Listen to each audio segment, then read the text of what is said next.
It's just right. A room like this, your voice can really get. Yeah, yeah. And it is being recorded, so I guess we'll have audio this way.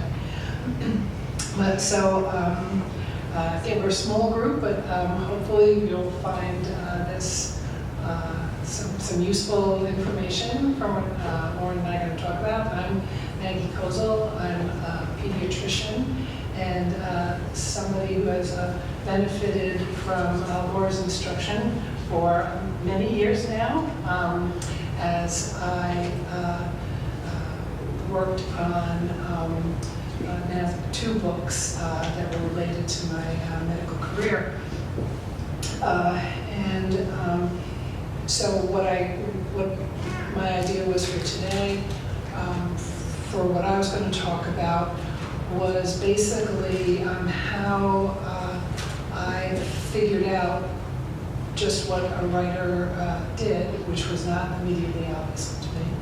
And then after I talk a little bit about that those type of issues, then we'll turn it over to Lauren, who has a great deal of experience helping adult learners learn how to write. I guess the place I would start is that I never really considered myself a writer, certainly not as a young person. Pediatrics was a fairly all-consuming career that didn't leave much time to think about any other career, but I also just honestly didn't really think I had any stories, particular stories to tell, and never thought I was a writer. But the irony of that is that doctors actually probably spend more time writing and documenting than they do seeing patients. So the fact that I was spending the majority of my time writing and I didn't consider myself a writer tells you that I really didn't quite understand what it would mean to be a writer, or what that would require. So I remember one event that happened shortly after I finished my pediatric training. I was practicing, I was working my first job as a pediatrician, and my first job out of training. And I was sitting at a lunch table with a bunch of other doctors, and one of them, an ophthalmologist, said to me, "Maggie, I love reading your consults. They always sound like a story." And I thought, I was totally confused by that. And in fact, I think I was like a little, maybe unnerved too, because doctors focus on transmitting information, not telling a narrative. So I was confused. I didn't know what to make of it. I knew he meant it as a compliment, and I thanked him. But that didn't make me think, oh, maybe I'm a writer. And I just thought this is just a nice thing to say, and I really didn't give it any more thought after that. And then kind of fast forward a couple of decades later, when I was quite a seasoned pediatrician, I was burning out a bit, as were many of my colleagues. It was a time when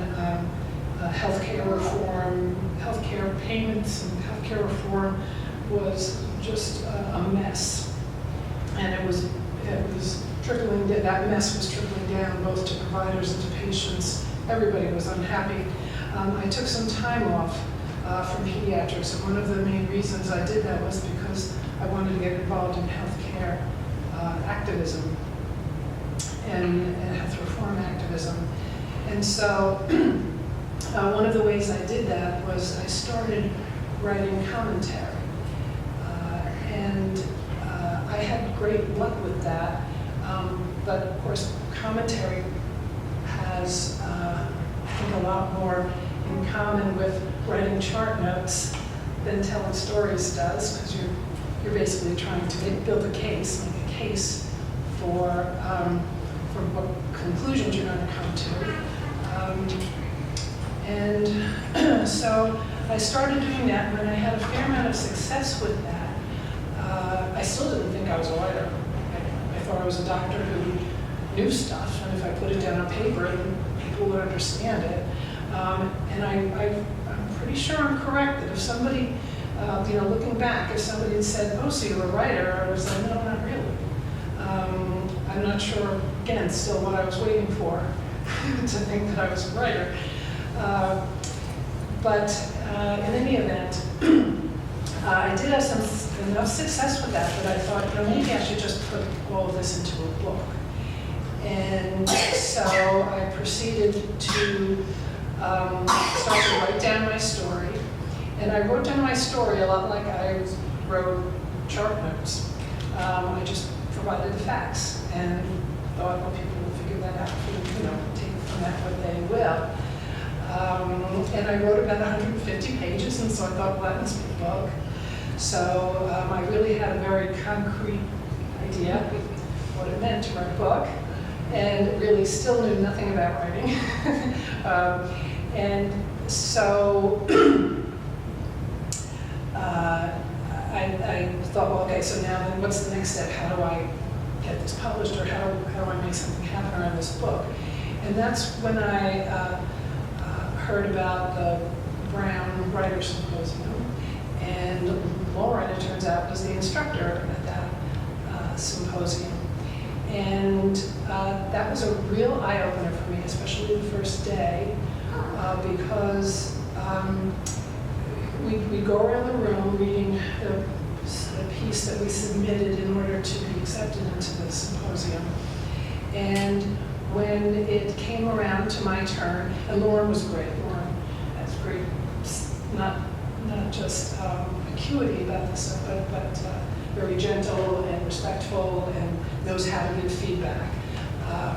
And yet, when she started commenting on both the good and the perhaps the not so good pieces of my work, I honestly didn't understand the word she was saying. I didn't. I knew it wasn't the praise that I was hoping for, but I honestly didn't understand what she was saying. And then it got worse because as we went around the room, there were like 8 people maybe, I forget. But then they would start with some nice things to say about my piece. And then they would start saying things that I really didn't understand. I remember one specific example when we were talking about how I described my hometown. And I described it just like a doctor would. There was 11 blocks by 3 blocks, and the houses were fairly small, fewer, larger than 3 bed.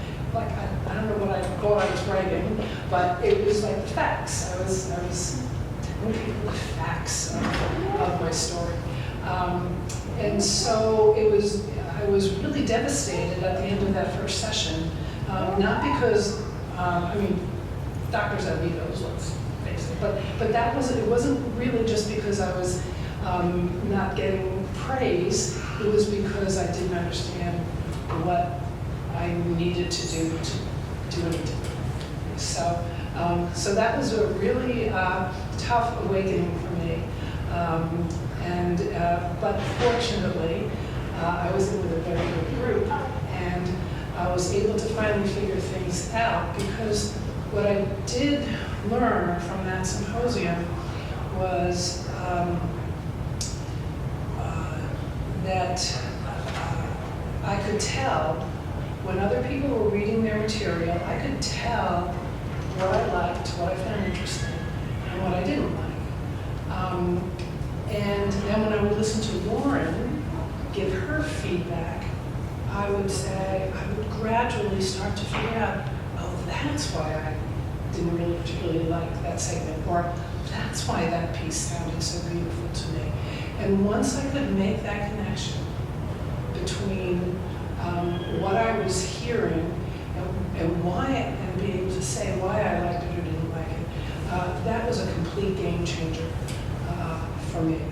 And then I could go back to the flyover about my hometown and say, yeah, who would want to read this? nobody. So that was a real game changer for me. And one of the things that I took away a couple of things from that symposium. And one was that really everybody has stories. But they, at least for me, they don't have any life in them until you write them down. So you have to keep writing and writing and writing. And secondly, I learned that I needed to be able to know why I loved a book or didn't like a book, and other than saying, oh, well, she's just such a good writer, you know, or it was just told so well. I needed to be able to know why I did or didn't like something, and once I could do that, then I could apply that to my own work. So those were the kind of transitions I had to go through, and they were at times very painful, and the bottom line was, it became very apparent that there was really no other option than just to write and write and write and write and write. And then I think that the third thing that I finally realized was that as I wrote a first draft of something, I felt like that was for me. That was for the writer. But then everything that I did after that, every revision, was for the reader. So I had to be able to go back into my work and read it, not pandering to some imaginary reader, but being the reader. Not being the writer, being the reader, and being able to say, you know, like that, and then figure out why I didn't like it about my own work. So those were all huge transitions that I had to overcome, and I've continued to write and write and write. I spent the year after that symposium, I spent a year with Laura, I think it was about a year, meeting once a week, going over revisions after revisions after revisions. And then again, just learned so much about what I wanted to say and how I wanted to say it. But it was a long, complicated, and sometimes very frustrating process. But it really paid off for me. I feel now very confident that I can write things the way I want them to be written, and that's a huge gift, which I owe you a lot. And so, kind of having said what that felt like to be starting as somebody who never considered themselves a writer and tackling something as big as writing a book, it was an incredible experience for me, and not an easy one, and required a lot of humility, required a lot of openness to feedback. But there was no getting around it, and I feel that I get better every time I sit and write anything to this day. So, having said that. So I think that Maggie is being incredibly understated in her abilities, but so her book, My Legs Are Crying, is the second book that she's published. Her first one was called is called The Color of Atmosphere. Both books are beautifully rendered accounts of what it's like to become a doctor, to practice medicine, and also to encounter the limits of what you know. And the humbling nature of that.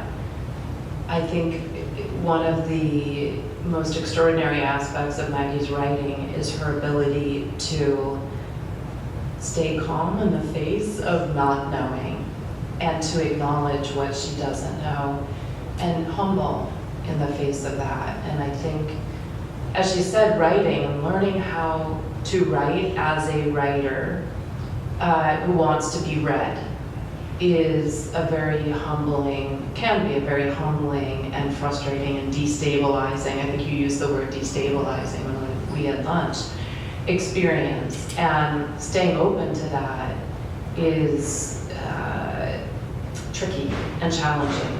but Maggie's heart keeps her open to it over and over and over again. And I think that for me, reading Maggie's work for close to, I don't know what, 18 years now? Something like that. Is one thing that I find continually delicious in her work. And so I want to bow down to you for that. And as you were talking, Maggie, I was thinking about your beautiful granddaughter who's in our audience here and how lucky we are to have her. But also to think about if we were to ask her to draw us a house, what she might put down for us.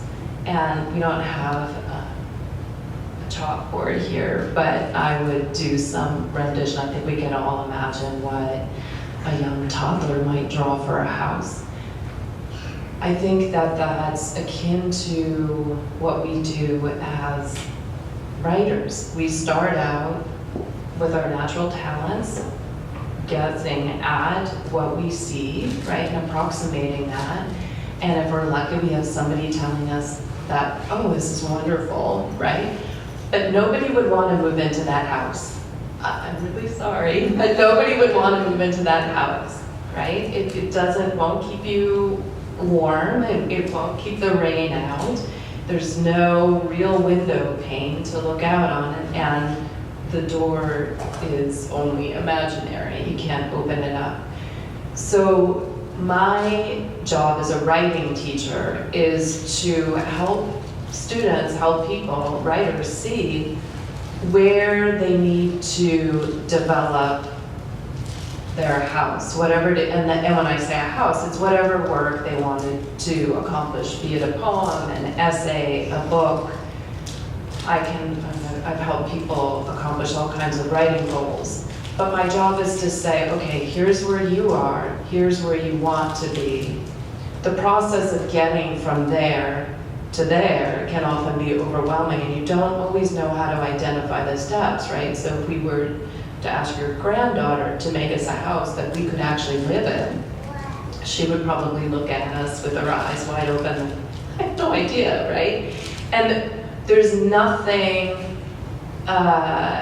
humiliating about that not knowing, right? It's humbling, but it's not humiliating. For a child, it wouldn't be humiliating.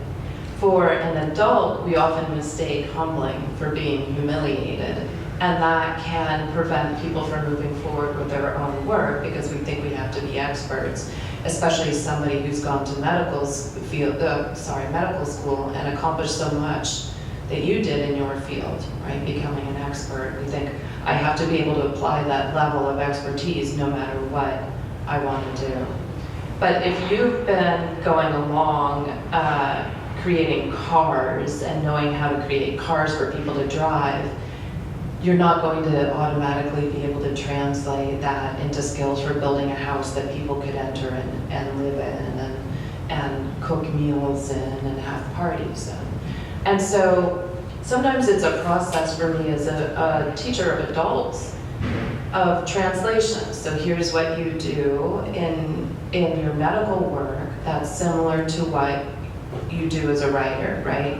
And that, or I may have to supply vocabulary. So in building a house, for instance, we might have to talk about cladding or the flashing on the chimney. We might have to talk about chimneys. We might have to talk about mortar, or I don't own a house, so I'm going to grasp for words here. But when I saw your granddaughter, I was thinking about that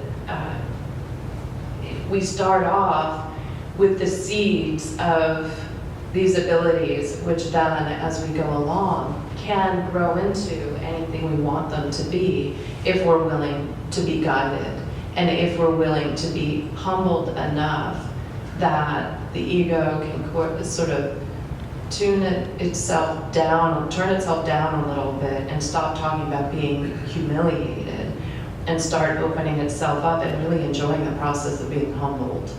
And when you realize it's okay to not know everything, it's a tremendous relief, I think. And what you're describing is that movement in toward the relief of not knowing.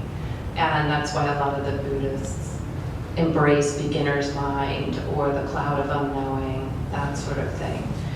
So when we talk about writing, first of all, what does a writer do? A writer writes. End of story.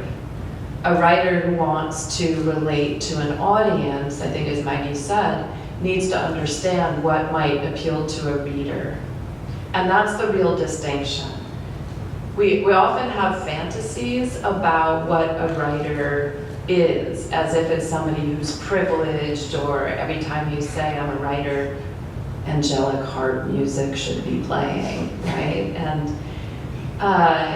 but that's our fantasy, and our fantasies come out, well, I'm not gonna go down that road, but that's a fantasy. A writer is simply somebody who writes. And when we talk, I'm not creative, I'm not this, right? I hear that a lot, and I think, well, let's go back to the roots of the word create. So to create simply means to make or produce.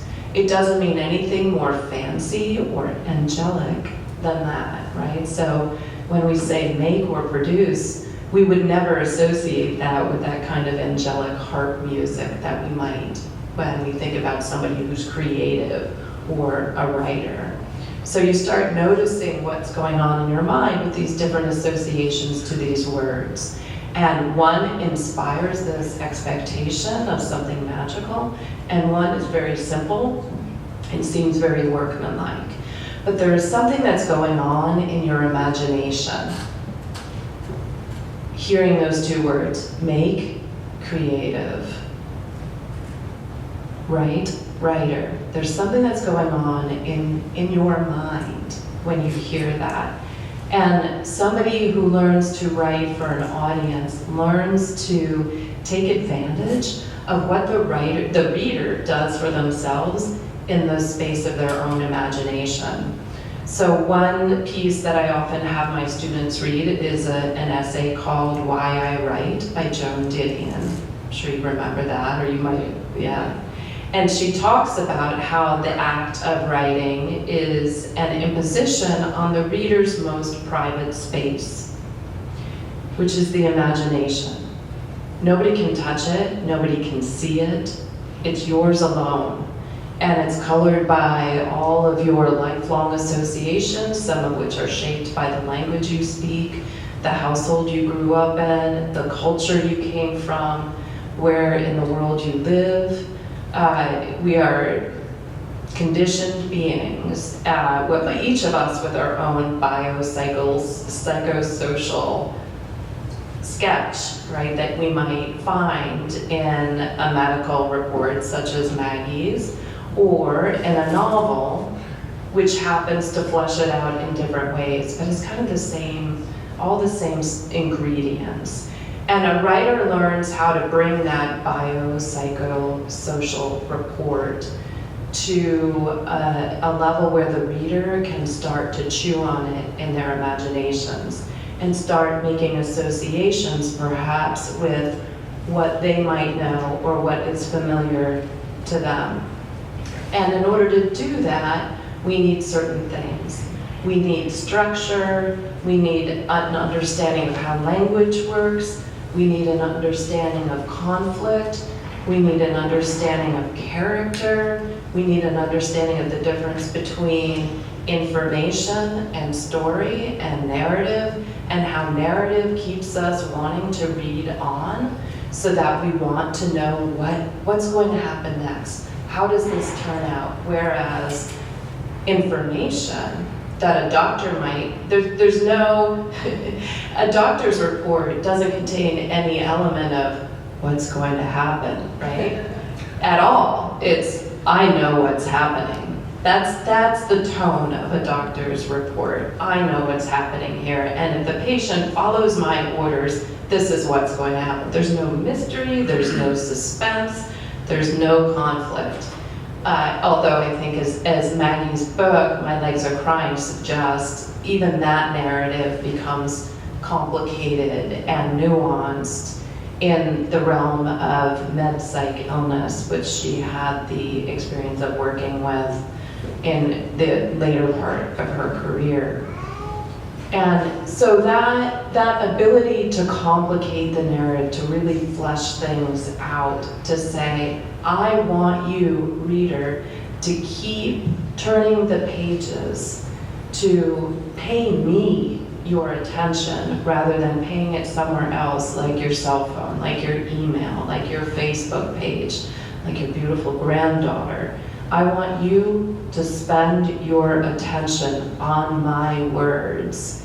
Requires a certain, again, humility on the writer's part to understand I need to be able to reach you at a level that's going to earn that attention.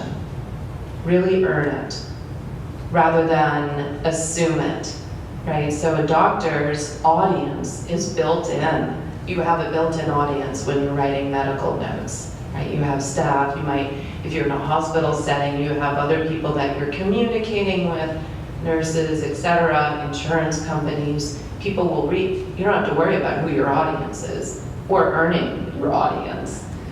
And in fact, most doctors' handwriting being illegible might suggest that they don't need to earn it, right? It's a given.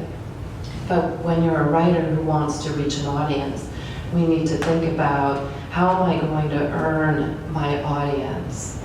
How can I do that? And I certainly could give a lecture on the elements of good storytelling, but that's not quite, I think, what we'll save that for next year. But the process of how we learn what we don't know and how we approach that needing to learn what we don't know, I think is very intriguing to me. And certainly my journey as a writing teacher, so I taught my very first writing workshop when I came out of college. And I was told in college, by the way, by my creative writing, one of my two creative writing teachers, that I should give up writing and that it would never go anywhere, right?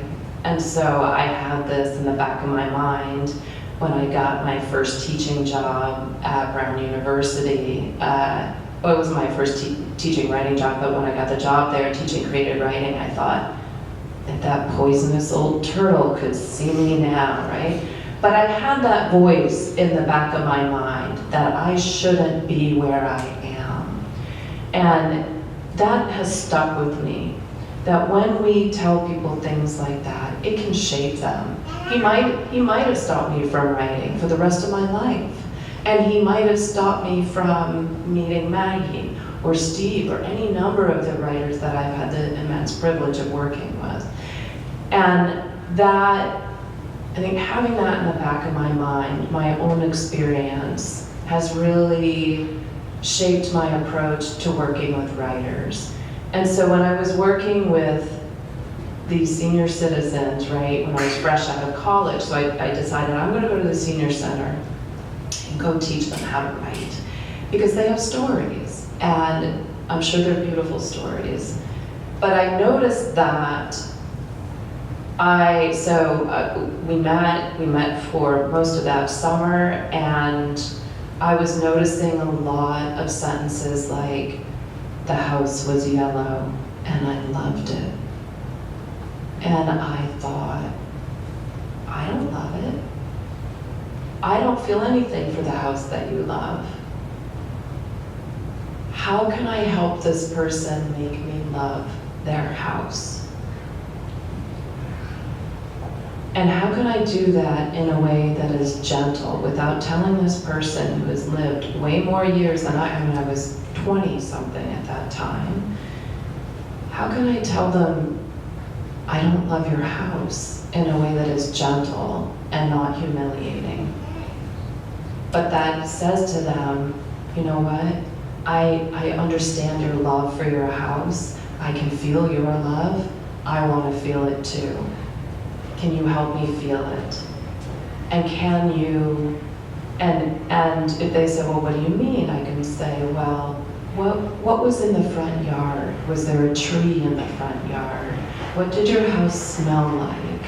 And they could say, oh, there was a tree, we had a swing in the front. And then, oh, my mother was always making apple pies, right? And right away, just those few details, I start feeling a sense of love.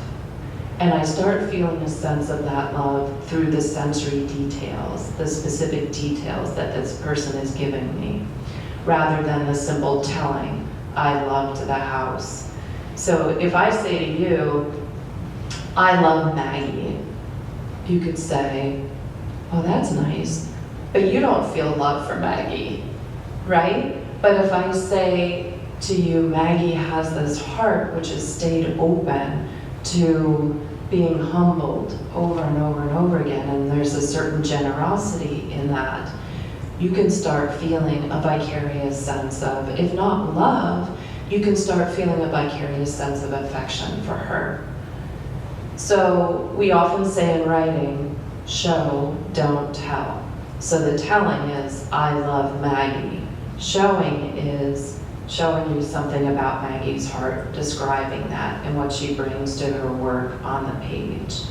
And I think I just want to wrap up. I'd like to leave some time for questions for Maggie, and also please know that Maggie's book is for sale here, so if anybody would like a copy signed by the author, it is available here.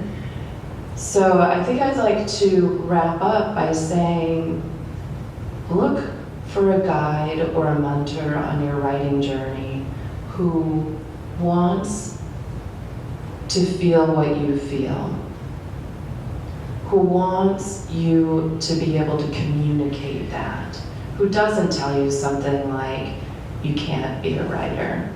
I have worked with, I don't know how many hundreds of writers over the course of my life, if not thousands. And the only one I have failed at working with is a man who brought me a novel, which was close to 1,000 pages long and almost unreadable. And when I suggested to him, you're going to need to pare it down, here's how to do it, he'd say, I don't need to do any of that. And I said, okay, well, if you're not willing to work on this, then I really can't help you. That is the only person that I have not had any success with. Everybody else, I remember there's one retired police officer from a New York City police officer I worked with, and he came into one of my adult classes with 6 pages of a story that was like Maggie's granddaughter's rendition of a house. And by the time we stopped working together, he'd had a novel fully finished, which I still remember to this day. It's called Harry on the Precipice, and his name is Andy Rosenzweig. And it's a beautiful book. It's gritty and hard-hitting and well-paced and well-plotted. The difference between Andy Rosenzweig and Maggie Kozel is they've done the work, and they've been willing to be humbled enough to learn, versus the man who felt humiliated by the idea that his book might need some work. And so if you are working with somebody who doesn't make you feel like you can do it, if you do the work, right? The doctor who says you can get well if you follow this prescription, then go somewhere else and find somebody with a more gentle spirit or a more generous, gentle might not be the right word, I would say generous, because that's somebody who's been where you are. If you can find somebody with that generosity of spirit, and we've all been there. It's whether or not we're willing to admit that we've all been there. So I think that's that's everything I have to say. So I'd like to invite questions for Maggie, or I'd love also to hear from you all why you're in this particular room at the end of the day. And that's it for me. So I have a question for Maggie. So when you were at the symposium, you mentioned you had things or like other people's writing resonated with you or it didn't, and over time you realized why, and you could start to articulate that. So do you have an example of like what you did eventually articulate for why you didn't like something and why you did?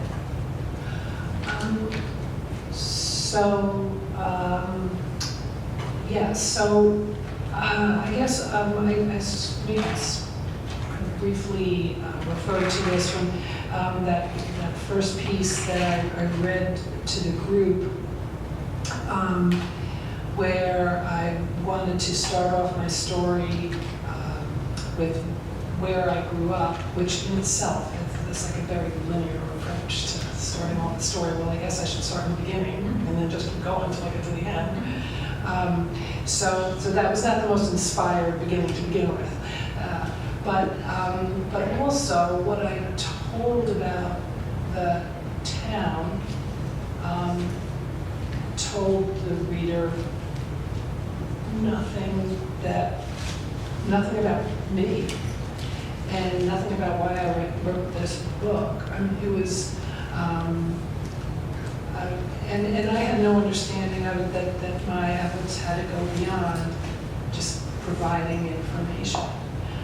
But what I eventually heard, that first day, I could hardly hear what anybody was saying because I was just so, just hit smack in the face with reality that I did not know what I was doing.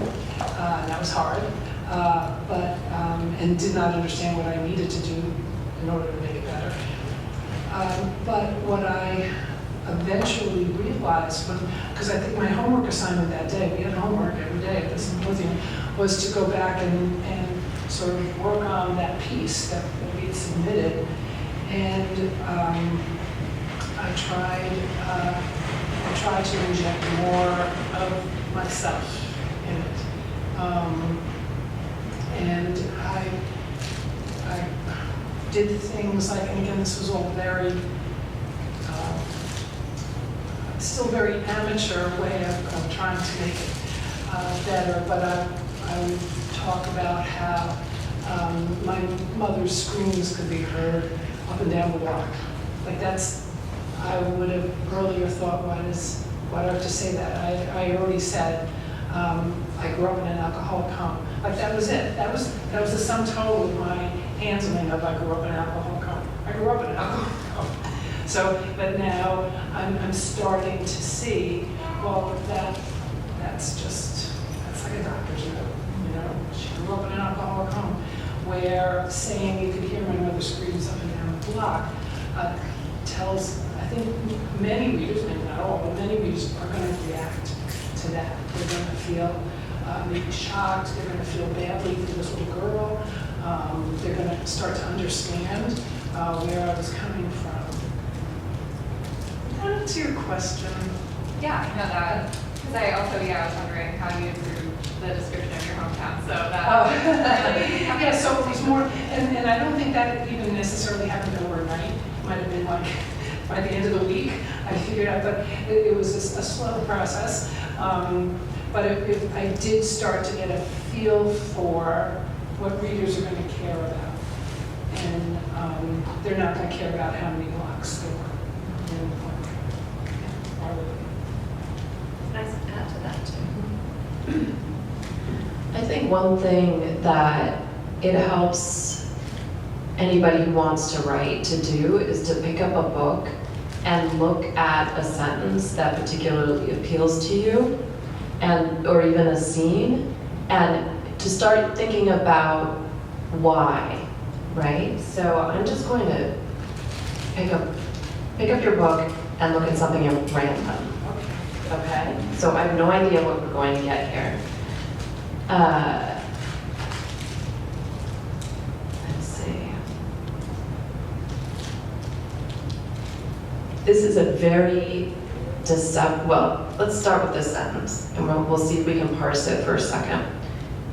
As the first week of Carla's admission progressed, it became clear to all parties that Carla was suffering with a severe loss of function. I'm going to read it again, and start to notice what's happening in your mind as I read this sentence. What are you envisioning? What are you imagining? What are you not able to imagine or envision? Just notice, right? As the first week of Carla's admission progressed, it became clear to all parties that Carla was suffering with a severe loss of function. So, does anybody not, and Maggie, you can close your eyes if you want to, but does anybody feel nothing upon hearing this sentence?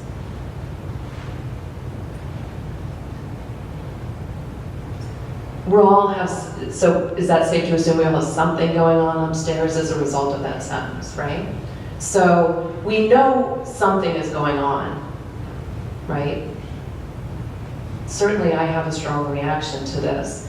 And as a writing teacher, I can tell you a little bit about why it's going on. But you can do this too, right? And this, you don't have to be an expert at this. And so as you read, you can learn to read like a writer and to understand how a writer is doing what they do. So as long as you've got the first piece, which is, that did something to me.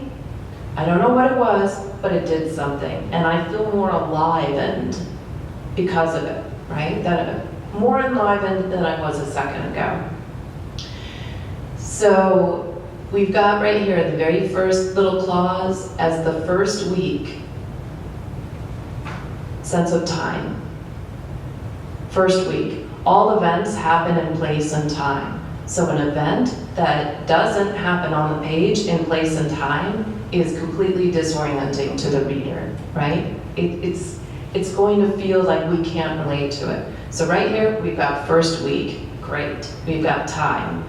Then we have what? Carla's admission. Oh, somebody went to the hospital, right? That's always juicy. We're a culture raised on hospital shows and hospital narratives. But we know that somebody goes to the hospital, something's wrong. That already piques our natural curiosity. What's wrong? I want to know what's wrong with Carla. So if we just were to say it's the first week of Carla's admission, oh, the first week, which suggests there's going to be more weeks. See how subtle this is, but how effective? And then we've got the verb here, progressed, which in and of itself seems like a very ordinary verb, but it's saying that the admission is deepening. Something is going on. It's not dragging out, it's not continuing, it's progressing, which suggests, right, progress, that there's movement and something happening. So one of the things when you're looking for, and I won't go on for the rest of the sentence, but I mean, the fact she's suffering a severe loss of function, by the end of the sentence, I'm like, tell me everything about Carla, right? I just want to know everything. But that simple phrase right there before the comma, that dependent clause, contains so many keys to unlocking your attention and earning your attention. And so what you might do as a reader who's not an expert, you might say, the author, Dr. Maggie Kozel, captured the reader's attention by placing a specific character, Carla, in a hospital setting during a specific place, a specific time frame, which promise us a progression. So you start to unlock the writer's technique, and I don't have to use any fancy literary criticism terms for this, and we learned to do this when I was in graduate school. We called it a demystique. And I often have writing students in traditional classrooms do this, and we write a demystique, and then you have a tool that you can put into your writer's toolbox. And you get to do what Maggie did with your own characters. So I hope that kind of fleshes out a little bit. Maggie's answer was wonderful, and I think, why was Maggie's answer wonderful? This is, I think, more than meat on those bones. Any other questions? Is your story, is it a bunch of short stories? It's not exactly. I mean, it relies on patients' stories. So it's a lot of patients' stories, but they're they hopefully are all connected. and they either are drawing contrast to each other or revealing some basic similarities between all these variations of the illness. So I guess it's narrative nonfiction because it is all storytelling, but they're all related. And what I hoped to do over the course of the book was build the reader's fund of knowledge about this, so that they could kind of stay up with me as the story goes on. And I think too, The subtitle of her book, so the book is My Legs Are Crying, which is, so what does that mean, right? It kind of piques your curiosity, but then she states what a pediatrician learned about emotionally based illness. So we know right away from the subtitle what the journey of the book is going to be. And again, that humility for a doctor to admit she needs to learn something right away is a little bit intriguing, right? What do you mean? A doctor had to learn something? So that tells us about the narrator who's going to be guiding us through here, as well as what she covers in the course of the book.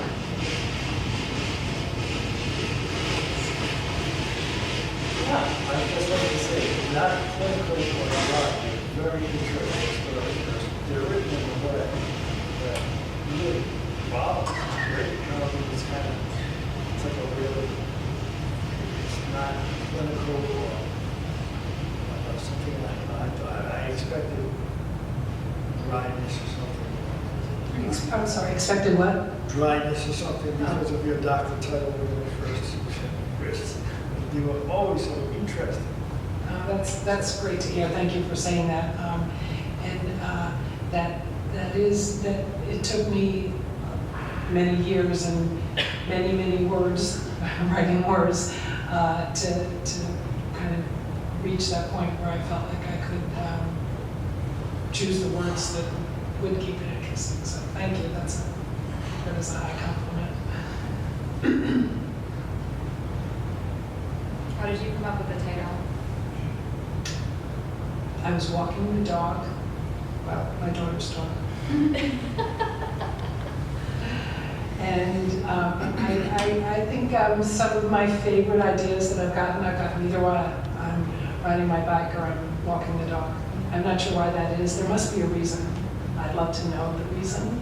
Somebody may know it. But when I'm in motion, it's when I feel like I get the ideas that sort of make me grin to myself, like, nobody's watching. So. there actually is a reason for that. I just read about it recently. So why we are more able to come up with ideas when we're doing a task than when we're not, right? So when we're sitting there, blank page, and there are two, you may know a little bit about this. I've just done an laywoman's reading about the default mode network in the brain and the task positive mode. So the default mode network is kind of our self-talk when we're doing nothing, right? And it tends to be negative. It tends to be because our brains have a negativity bias, right? That we're always looking for what's going wrong in order to protect ourselves because we grew up being chased by saber-toothed tigers as a species. So we're always on the lookout. What's the thing that's going to go wrong here? But when we're focused on a task, like walking the dog, moving our bodies, doing something like that, our brain shifts into what's called the task positive network. And that's where we experience being in a state of flow. And we are more often able to come up with ideas, or people in the shower, right, will say, but you're taking a shower, you're not sitting there at your desk with a scary blank piece of paper and a pen and only the voice in your head. And that's one reason I think why reading itself is so satisfying, is because reading gets you right out of your own default mode network, and it changes that inner voice, and it adds to it. So suddenly somebody else is the I in your head if you're reading a first person account. You are no longer that sole I in your head. And so when you came up with that title while you're walking the dog, it makes sense, but it's also part of one of the patients that you worked with, right? It's referring to something that happened in the book. Oh, yes, absolutely. Yeah, so it's not just a random Oh, yeah. phrase. Right, yes, good, yes. Good point. I've been thinking about it for weeks, but consciously thinking about it for weeks, and what would make a good title. And so when this one hit me, it was clearly in relation to what the book was about and what I needed the title to reflect. You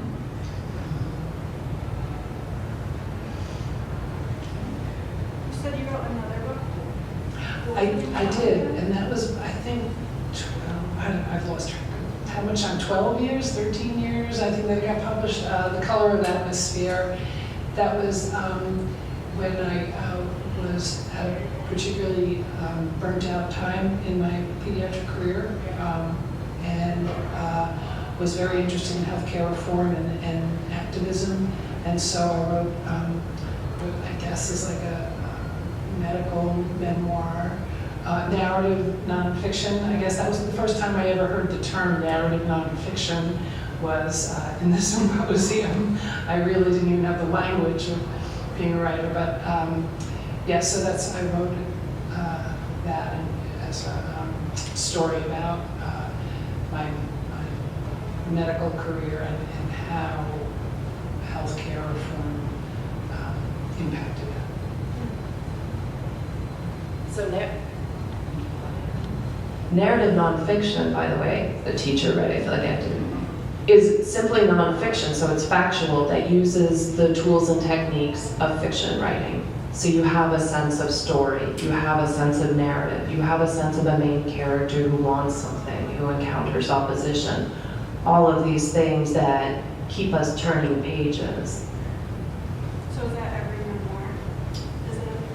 Every memoirs could be, so the difference with memoir is based on memory, which is different from autobiography. So autobiography is more like that doctor's report, right? Whereas memoir is shaped more along the lines of what does the author remember and why is it significant to that particular person. And it can use the tools and techniques of poetry, fiction, and drama. But it depends. Some people might tell their memoirs through, let's say Maggie were to tell her memoir through doctor's reports, right? And just putting one doctor report, one doctor report, one doctor report. So she might use a way to get at that storytelling and what it was like for her to be a doctor using other techniques. So I don't want to say memoir equals narrative nonfiction, but it is what we call creative nonfiction. But it doesn't always have to be a narrative per se.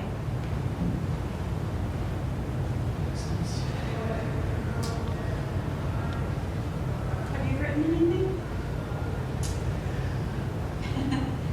I was just telling Maggie actually before this started how inspired I've been by her and by all of my students, my adult students. And I have in the past written several books.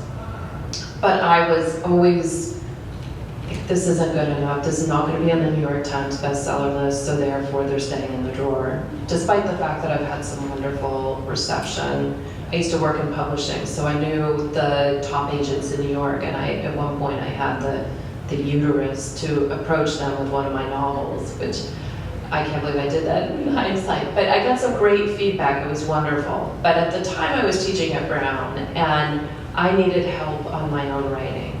I needed somebody like me But because I was at Brown, I thought I had to be the expert, and it was time like to put away childish things like the need for help, and I should be able to figure it out on my own, and I couldn't. So I published short pieces, but recently, actually in the last couple of weeks, it's like, I can write a book.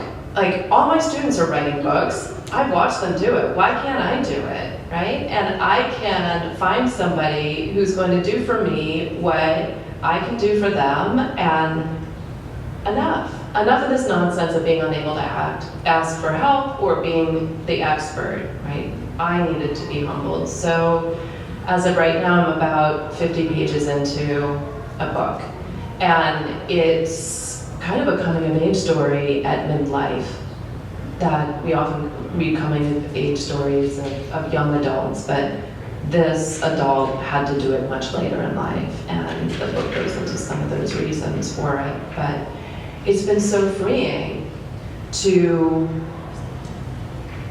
let myself go in the same way I facilitate for my students week after week after week. So thank you for asking that question. And but I have published short works, which are fun, but I've always wanted to go the distance, actually finish a book and get it published and not worry so much about what it does or where it's going, or Sean Penn directing a movie version of the outfit I'm going to wear when I'm on Oprah. Like, that's what I was thinking about when I was young. I had big dreams. Now I'm like, I just want to write a book and have it published.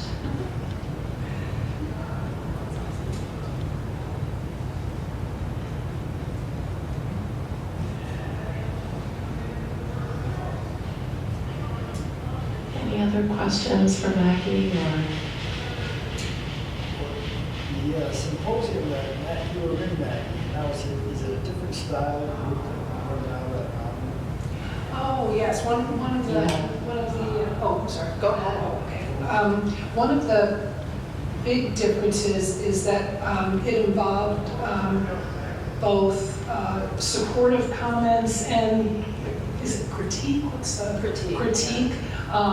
The symposium did, where our writers group, which is just this incredible experience, it's only positive feedback. Which really, I had my doubts when I first heard about this, but it's just a remarkable model. Yeah, so we did get critique, and at that point, where I was at that point, I needed that critique. But I also, and I needed to learn that I needed that critique. So it was a different situation for me, and it did have a different feel to it than the writers group.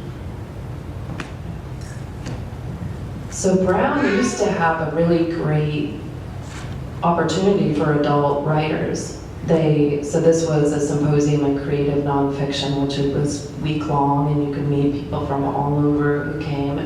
But in addition to that, they had a continuing education program where I taught the workshop that you all are in. I taught that there as well. And I also taught memoir classes for adults and fiction writing classes.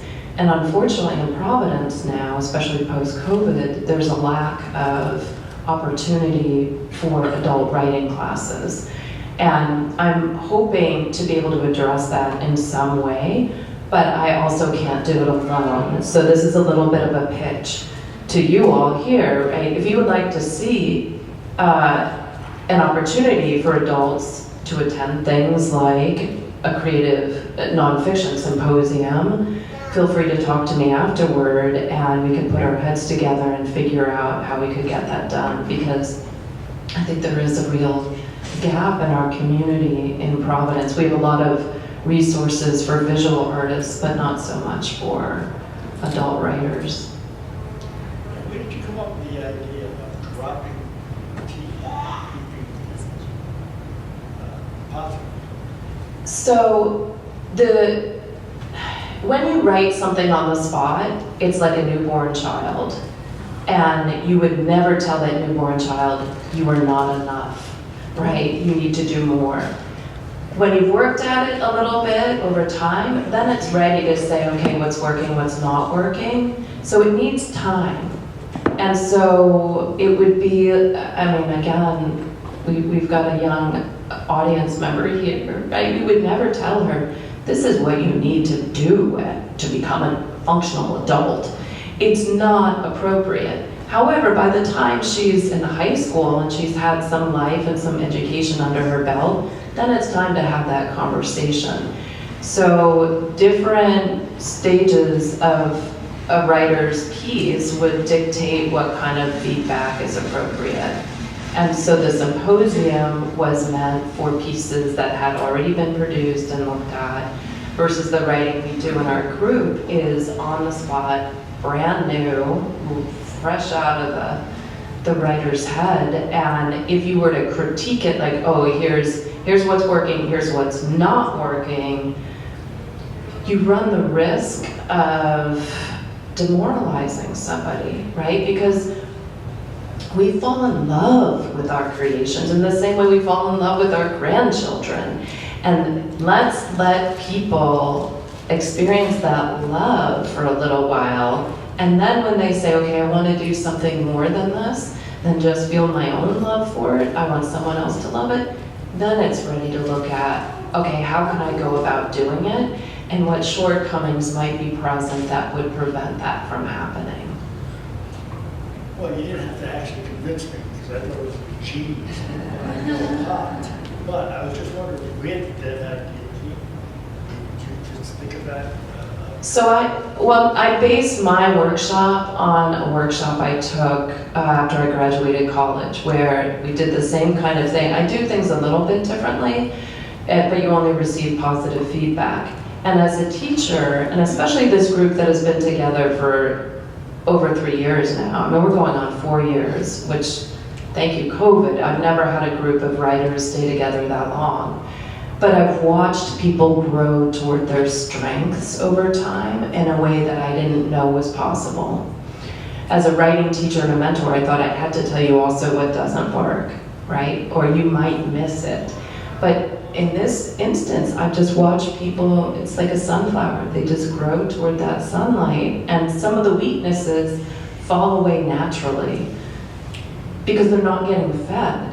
What's getting fed are the strengths, and I watch the strengths growing and growing and growing, ever stronger over time.